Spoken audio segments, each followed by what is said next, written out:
Bismillahirrohmanirrohim. Assalamualaikum warahmatullahi wabarakatuh. Apa yang terbesit di benak kalian ketika mendengar kata fikih? Ini? Apakah ini? Atau ini?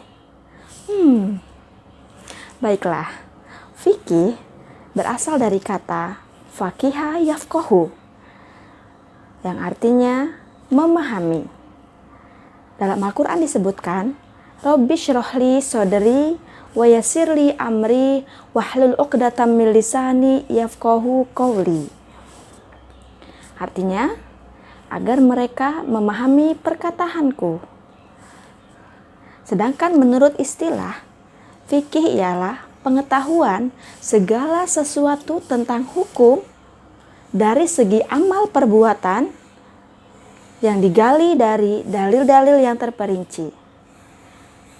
Dalil-dalil dalam hukum Islam ataupun sumber dalam ajaran agama Islam ada 4. Para ulama menyepakatinya.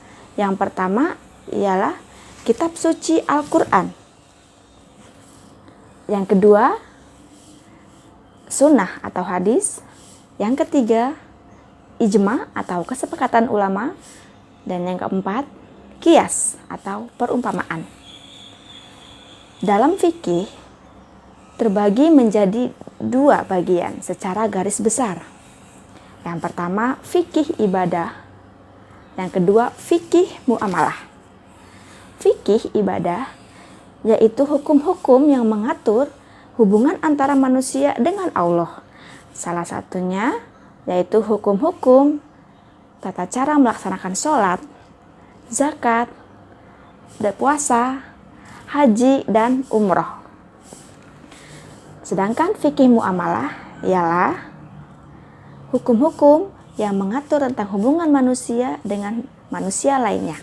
Contohnya, jual beli, pinjam meminjam, politik, peradilan, dan sebagainya. Ajaran Islam itu sendiri mencangkup 2 hal, yaitu perintah dan larangan. Perintah ialah suatu perbuatan yang harus kita lakukan. Sedangkan larangan ialah perbuatan yang harus kita jauhkan. Lalu, untuk apa ya kita belajar fikih? Oke. Tujuan kita belajar ilmu fikih diantaranya sebagai berikut. Yang pertama, hukum-hukum yang mengatur kehidupan seorang muslim yang dengannya kita menjalani kehidupan ini. Baik hukum-hukum yang mengatur sesama manusia maupun hukum yang mengatur kepada Allah agar kita mendapatkan ridhonya.